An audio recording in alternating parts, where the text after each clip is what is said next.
नमस्कार, मंडल news bulletin में आपका स्वागत है। आइए पेश करते हैं आज के कुछ प्रमुख व मुख्य समाचार। अब तक यदि आपने मंडल न्यूज के इस चैनल को लाइक व सब्सक्राइब नहीं किया है तो जल्द से जल्द इस चैनल को लाइक व सब्सक्राइब जरूर कर दें।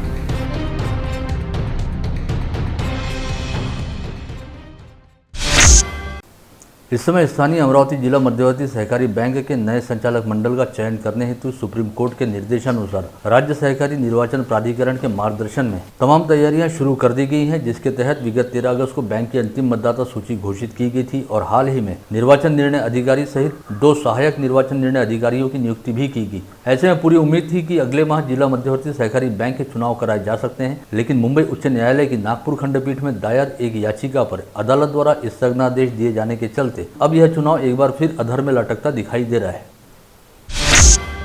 इस मामले में मंडल न्यूज को जानकारी देते हुए बैंक के निवर्तमान संचालक नितिन हिवसे ने बताया कि जब केंद्र सरकार द्वारा संविधान में किए गए 97 संशोधन को मुंबई व गुजरात हाईकोर्ट सहित खुद सुप्रीम कोर्ट द्वारा रद्द किया गया तो अधिकतम 21 संचालकों की अनिवार्यता वाली शर्त भी अपने आप खत्म हो गई थी, लेकिन इसके बावजूद सहकारी संस्था निबंधक कार्यालय द्वारा 23 सदस्यीय संचालक मंडल को 21 सदस्यीय संचालक मंडल करने को लेकर अड़ियल रवैया अपनाया गया, जो कि पूरी तरह से असंवैधानिक था। यह बात अब नागपुर हाईकोर्ट द्वारा दिए गए स्थगनादेश से पूरी तरह साफ हो गई है। ऐसे में आम सभा की ओर से 23 सदस्यीय संचालक मंडल के चुनाव हेतु पारित किए गए प्रस्ताव पर ही अमल करना होगा और 21 सदस्यीय संचालक मंडल की चुनावी प्रक्रिया को लेकर अब यह स्थगनादेश जारी रहेगा।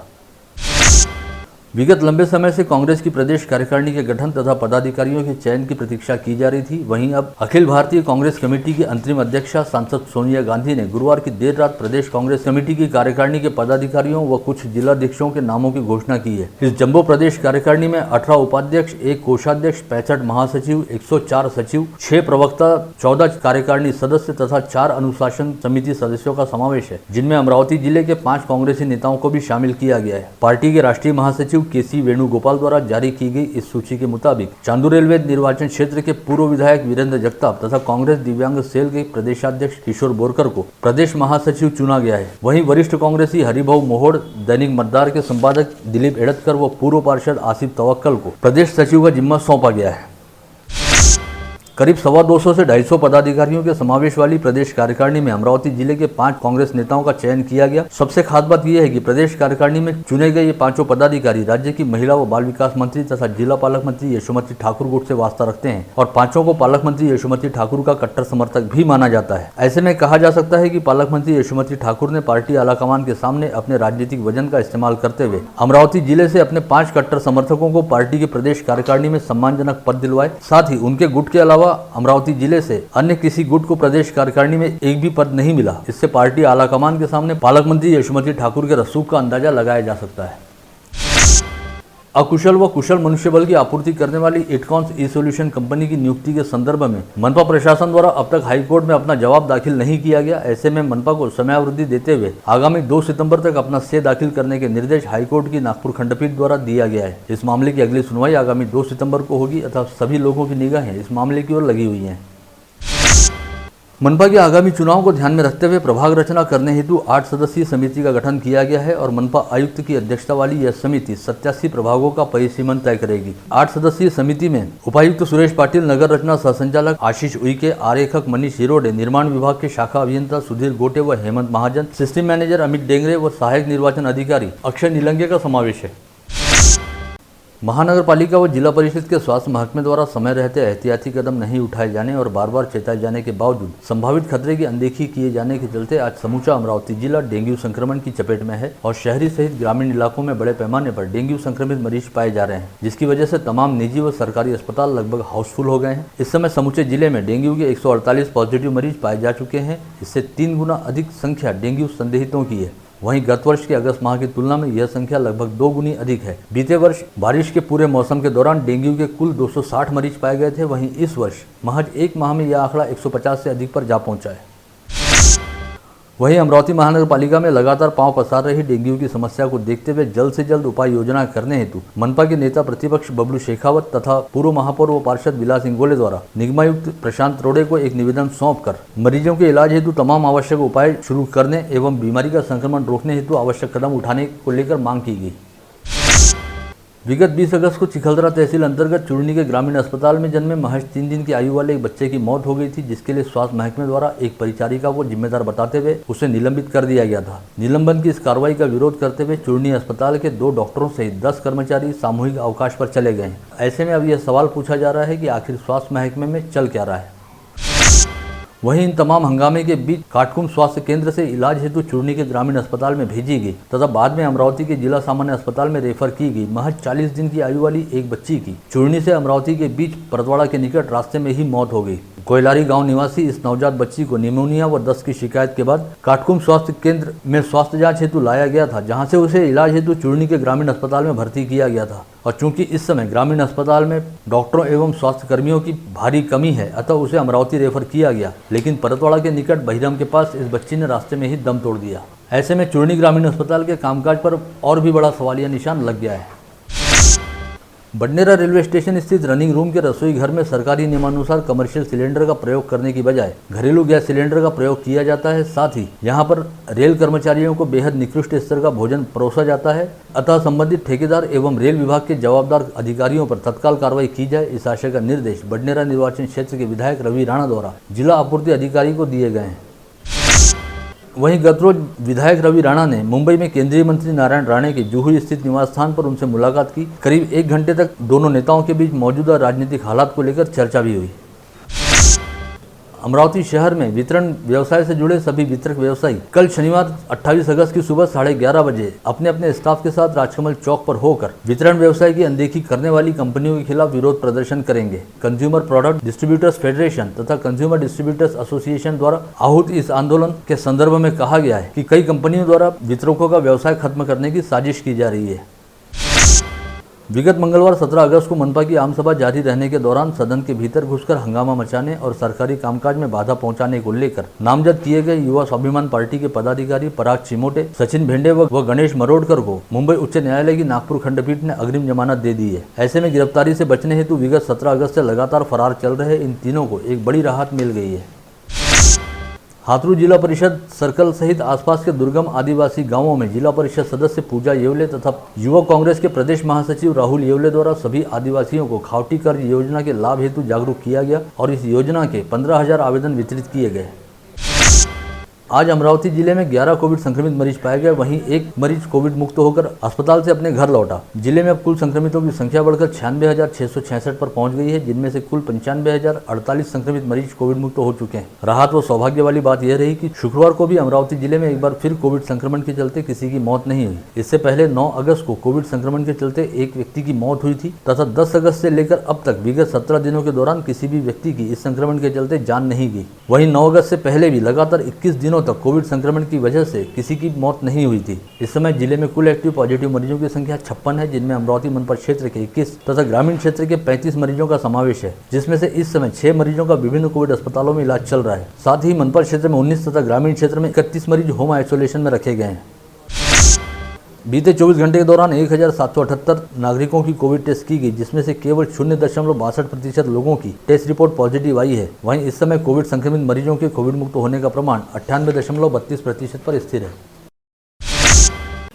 अमरावती यवतमाल महामार्ग को जल्द से जल्द सुधारे जाने की मांग को लेकर युवा सेना ने निर्माण कार्य विभाग में जाकर अधीक्षक अभियंता का घेराव किया। साथ ही अमरावती यवतमाल महामार्ग को जल्द से जल्द सुधारे जाने की मांग की। भूमि अभिलेख कार्यालय में विगत अनेक दिनों से कार्यरत रहने वाले भूमि अभिलेखापाल गणेश कलमकर की उच्च स्तरीय जांच कराने की मांग रिपब्लिकन पार्टी आठवले गुट के शहर अध्यक्ष मनोज इंगले द्वारा जिलाधीश से की गई है। जिलाधीश को सौंपे गए निवेदन में कहा गया कि अभिलेखापाल कलमकर किसानों व खेत मजदूरों के साथ बदसलूकी करते हैं।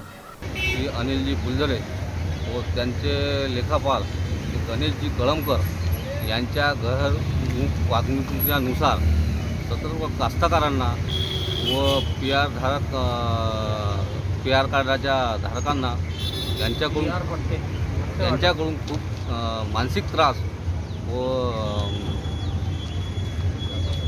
मानसिक त्रास होत असल्याने आणि पैशाच्या मागणीच्यानुसार काम होत नसल्याने यांची वारंवार म्हणजे प्रकरणे निलंबित करण्यात येतात व त्याकरता माझे हे आंदोलन केले आहे। जोपर्यंत माझ्या मागण्या पूर्ण होतील नाही तोपर्यंत माझी मूळ मागणी गणेश कळमकर व भूमी अभिलेख अधिकारी असलेले श्री सुनील भाऊ गुलगडे यांना वरिष्ठ पातळीवर यांची कारवाई व्हावी अशी माझी विनंती आहे। एनडीएमजे के पदाधिकारी दादा साहब क्षीरसागर द्वारा यहाँ बुलाई गई पत्रकार परिषद में कहा गया कि स्मशान भूमि में शव जलाने देने से मना करने वाले दोषियों के खिलाफ जल्द से जल्द कार्रवाई की जाए। हाल ही में मालशीरस के मालेवाड़ी बोरगांव में स्मशान भूमि परिसर में शव का दाह संस्कार करने से कुछ लोगों को मना किया गया था।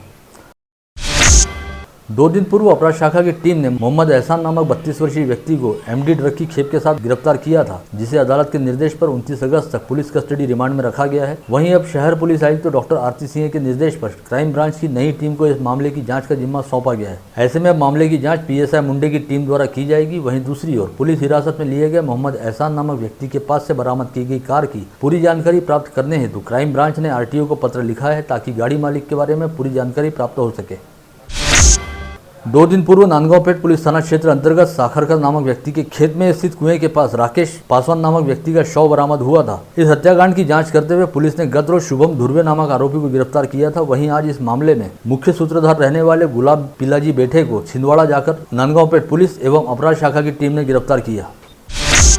गाड़गीनगर पुलिस थाना क्षेत्र अंतर्गत खरैया नगर में सैफिया स्कूल के पास स्थित शेख माजिद शेख उमर के घर में शुक्रवार की सुबह अचानक आग लग गई, जिससे परिसर में हड़कंप मच गया। मामले की जानकारी मिलते ही दमकल विभाग का दस्ता तुरंत मौके पर पहुंचा और आग पर तत्काल काबू पाया, लेकिन इस समय तक घर में रखा सारा साजो सामान जलकर खाक हो गया था। इस अग्निकांड में किसी तरह की कोई जनहानि नहीं हुई, साथ ही समय रहते आग बुझा दिए जाने की वजह से बड़ा हादसा भी टल गया।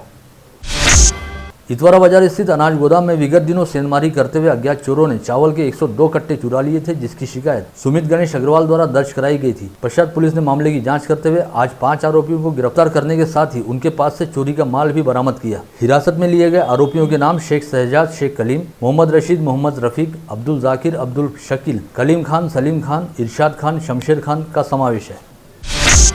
ग्रामीण अपराध शाखा की टीम ने अचलपुर उपविभाग अंतर्गत पेट्रोलिंग के दौरान चांदूर बाजार के खरवाड़ी गांव के पास नाकाबंदी करते हुए मोटरसाइकिल चोर नितिन उर्फ गोलू मोरकर व मंगेश भूरे को हिरासत में लिया। दोनों आरोपियों के पास से चोरी की 5 मोटरसाइकिल समेत कुल 2,60,000 रुपये का माल जब्त किया गया है।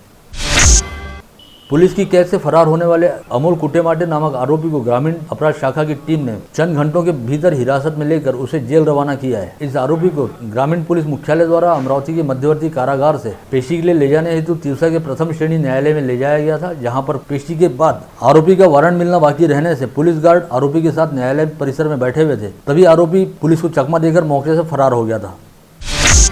गाड़गीनगर पुलिस ने कई सालों से फरार रहने वाले आरोपियों के खिलाफ पकड़ वारंट निकालकर आरोपियों की धरपकड़ करनी शुरू की है, जिसके तहत गाड़गीनगर थाना पुलिस ने 5 फरार आरोपियों को हिरासत में लिया। इन आरोपियों में अजय भटकर, संदीप वानखड़े, हेमंत छत्रेज, राहुल काशिद व सुभाष काशिद का समावेश है।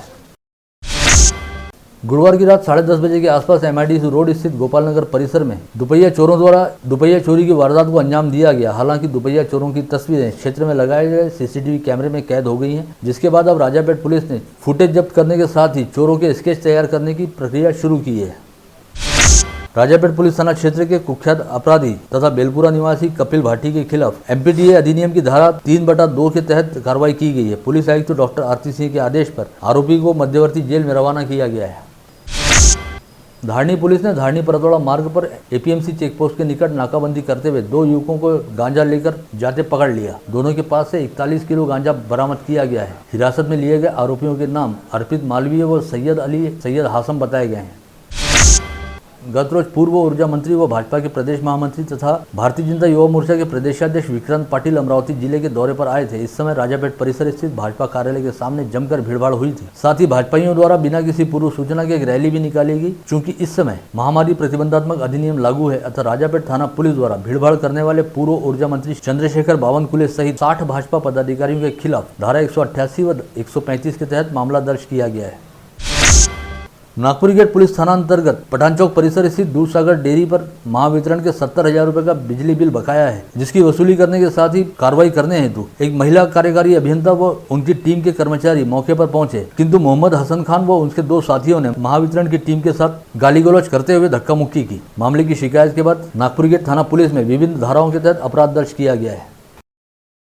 आप देख रहे थे मंडल न्यूज बुलेटिन। हमारे चैनल को लाइक करें, शेयर करें और हाँ, सब्सक्राइब करना ना भूलें। कल होगी आपसे फिर मुलाकात, तब तक के लिए धन्यवाद।